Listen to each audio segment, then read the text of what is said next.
자, 일반 전표로 가셔서요. 분개하겠습니다. 날짜는 3월 14일자로 변경할게요. 3월 14일자로 놓으시고 차변의 상품 금액은 200만 원. 대변의 외상 매입금입니다. 외상 매입금. 외상 매입금은 선택하시고 거래처 코드를 걸으셔야 되는데요. 거래처 코드는 계정 과목을 조회하는 방법과 동일합니다. 두 가지 방법이 있는데 먼저 미래상사라고 거래처 두 글자만 쳤을 때 해당하는 모든 거래처가 조회되는 방법 하나. 첫 번째는요. 두 번째는 F2를 눌러서 전체 거래처를 다 열어놓으신 다음에 그 중에 미래상사라는 거래처를 찾는 방법 두 가지 방법 중에 여러분들이 편한 방법으로 선택해서 입력하시면 되겠습니다. 그래서 거래처 코드를 반드시 걸어주시고요. 거래처 선택하시고 난 이후에 금액을 확인하시면 되겠죠. 그러면 차변의 상품 200만 원, 대변의 외상매입금 미래상사라는 거래처와 금액 200만 원 이렇게 입력을 하실 수가 있겠습니다.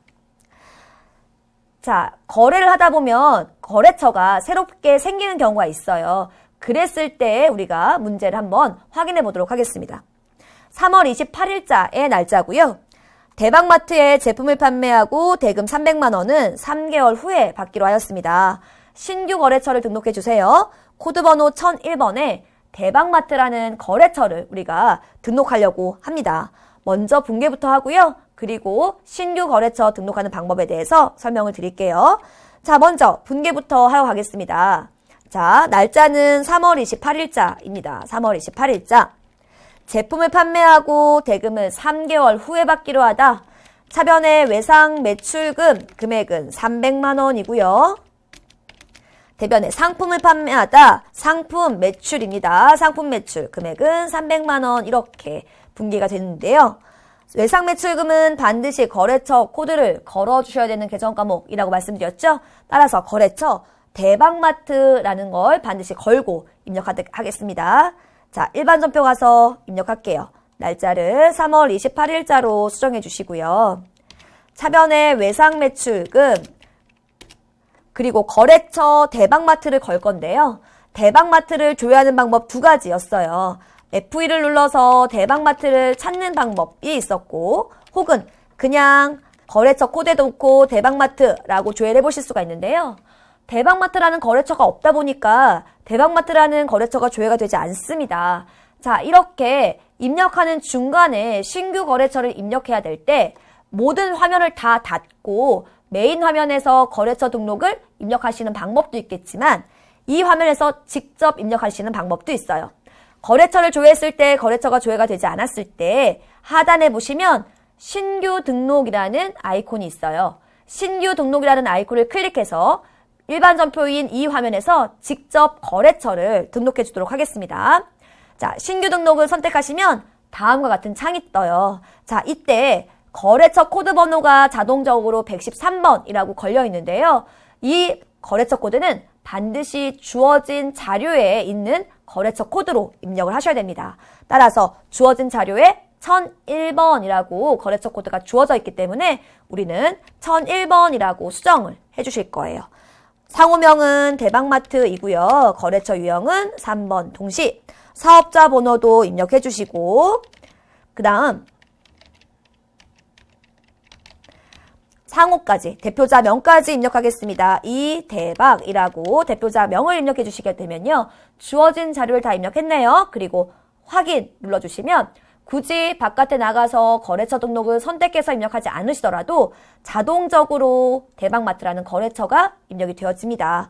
혹시라도 주어진 자료가 더 있다. 예를 들어서 업태나 종목 혹은 주소까지 입력되어진 자료가 있으면 하단에서 입력하시면 되겠습니다.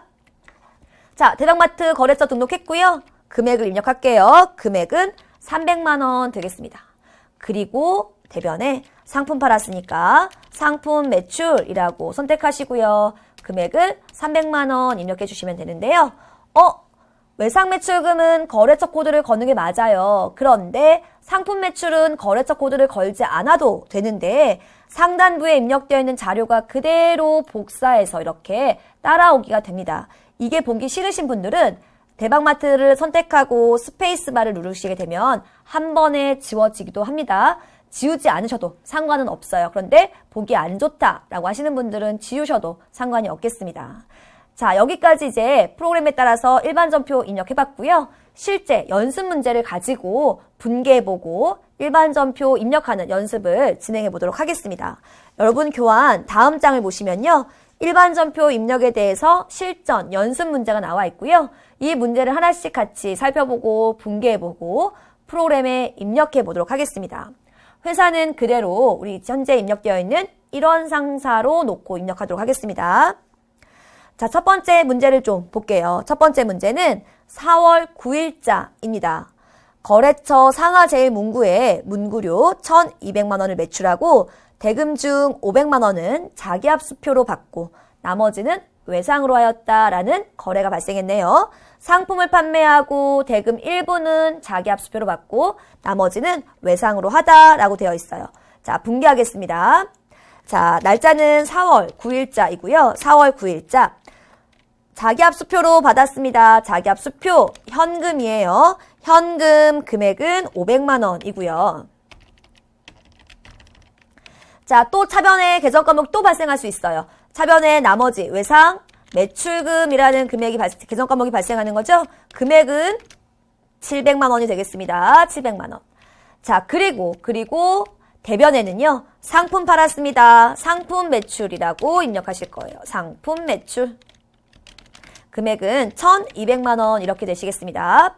차변에 현금 500만 원, 차변에 외상 매출금 700만 원, 대변에 상품 매출 1,200만 원이고요. 여러분 잊지 마세요. 외상 매출금은 반드시 거래처 코드를 걸어줘야 되는 계정 과목. 거래처는 상하 제일문구 되겠습니다. 자, 이 화면을 우리가 입력하고 올게요. 일반전표 입력으로 가셔서 월을 4월 9일로 놓고 차변에 현금 금액은 500만 원이고요. 차변에 외상 매출금 거래처는 상하 제일문구입니다. 상하 제일문구 금액은 700만 원. 그리고 대변에 상품 매출이라는 계정 과목으로 입력해 주세요. 상품 매출 금액은 1,200만 원. 이렇게 입력하시게 되면 4월 9일자 입력이 완료가 됩니다. 자, 두 번째 거래로 볼게요. 두 번째 거래. 4월 10날 DC백화점의 외상 매출금 320만 원을 보통예금으로 입금받다라고 되어 있네요. 외상 매출금을 보통예금으로 입금받다라는 거래를 분개하도록 하겠습니다. 날짜는 4월 10일이고요. 보통예금으로 입금받았으니까 보통예금이 증가해요. 차변에 자산의 증가, 보통예금 320만 원. 증가되는 이유는요. 외상 매출금을 회수했어요. 외상 매출금 자산의 감소 320만 원. 거래처는요. 외상 매출금은 반드시 거래처 코드를 걸어주셔야 되는 계정 과목. 그래서 거래처 외상 매출금 DC마트 걸도록 하겠습니다. 자, 이 부분 입력하고 올게요. 일반 전표 가셔서 날짜를 4월 10일로 선택해 주시고요. 차변에 보통예금 금액은 320만 원. 대변에 외상 매출금 거래처는 DC백화점이고요. DC백화점 금액은 320만 원 이렇게 분개를 하시면 되겠습니다. 자, 다음 거래 보시면 구몽상사의 외상매입금 200만 원을 지급하기 위하여 일몽상사로부터 매출대금으로 받은 약소거음을 배서 양도하다. 우리가 이론 시간 하실 때 정말 많이 복습했었죠. 받으러움이 대변에 발생할 수 있을 때가 세 가지라고 말씀드렸어요. 배서 양도했을 때 혹은 만기가 돼서 추심의뢰할 때 아니면 할인할 때 요 세 가지 기억하시고요. 지금은 배서 양도하는 거래가 되겠습니다. 자, 받으러움이 대변에 발생할 수 있는 거래입니다. 외상매입금을 지급하기 위해서 받으러움을 배서 양도했어요. 날짜는 4월 11일. 외상매입금을 상환합니다. 부채 감소예요. 부채 감소는 차변. 차변의 외상 매입금 금액은 200만 원이고요. 그리고 이 외상매입금을 지급하기 위해서 내가 받아 보관하고 있던 받으러움을 지급합니다. 배서 양도했어요. 금액은 200만 원. 자, 받으러움과 외상매입금 둘 다 반드시 거래처 코드를 걸어주셔야 되는 계정 과목인데요. 이 문제에서 거래처는 달라요. 외상매입금은 구몽상사라는 거래처이고 받으러움은 일몽상사라는 거래처입니다. 외상매입금과 받으러움에 대한 거래처가 달라요. 잊지 마시고 주의하셔서 입력해 주세요. 자, 4월 11일 입력하러 갈게요. 일반 전표 가셔서 날짜를 4월 11일자로 수정하시고 차변의 외상매입금 거래처는 구몽상사예요. 구몽상사. 금액은 200만 원이고요. 이 외상매입금을 상환하기 위해서 대변에 받으러움. 일몽상사로부터 받아 보관하고 있던 받으러움을 배서 양도했어요. 거래처 일몽상사. 금액은 200만 원. 자, 외상매입금에 대한 거래처와 받으러움에 대한 거래처가 다를 수 있습니다. 예, 얼마든지 다를 수 있으니까 해당하는 거래처 제대로 구분하셔서 입력해 주시면 돼요. 자, 이제 일반 전표 마지막 문제 볼게요. 진미상사에서 상품 100만 원을 매입하기로 계약하고 계약금 10만 원을 당좌수표를 발행해서 먼저 지급하다라고 되어 있네요. 문제에서 100만 원을 매입하기로 계약하고 여기까지는 회계상의 거래가 아니죠. 그런데 뒷부분 계약금을 지급하다 라는 이 거래가 바로 회계상의 거래로 인지하고 있습니다. 자, 계약금 10만 원을 당좌수표를 발행해서 지급하다 회계 처리 먼저 하고요. 그리고 나서 입력할게요. 자, 날짜가 4월 12일자로 놓고 입력합니다. 날짜는 4월 12일. 계약금을 지급한 거래는 먼저 지급한 물건이 판매되기 전에 먼저 지급한 계약금이라는 의미로 선급금이라고 얘기했고요. 선급금 10만 원. 결제 방법 어떻게 지급했나 봤더니 당좌수표를 발행하다 그랬네요. 당좌수표를 발행하다 그러면 대변에 당좌예금이라고 말씀드렸어요. 당좌예금 10만 원. 자, 선급금도 반드시 거래처 코드를 걸어주셔야 되는 계정 과목. 거래처는 진미상사였습니다. 그래서 거래처 코드까지 입력하시고 분기하도록 하겠습니다. 날짜를 4월 12일자로 놓고요. 차변에 선급금. 거래처는 진미상사고요. 진미상사. 금액은 10만 원. 대변에 당좌수표를 발행했으니까 당좌예금이고요. 금액은 10만 원. 이렇게 분기하시면 되겠습니다. 자, 여기까지 하셔서 우리가 일반 전표 입력하는 연습 문제를 풀어봤습니다.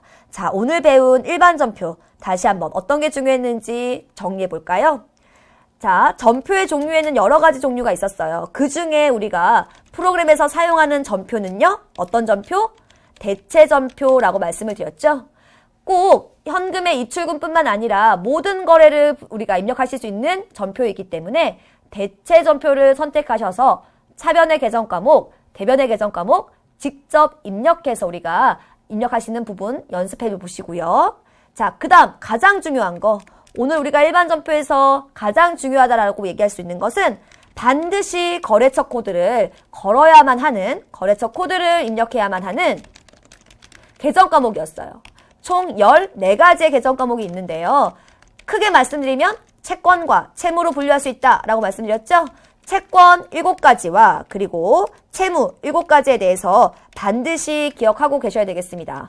만약에 반드시 걸어줘야 되는 계정 과목에서 걸지 않으면 시험에서 감점의 요인이 됩니다. 따라서 반드시 걸어줘야 되는 채권과 채무 각각 7가지씩 총 14가지는 반드시 여러분께서 기억하고 계셔야 되는 부분이에요. 잊지 마세요.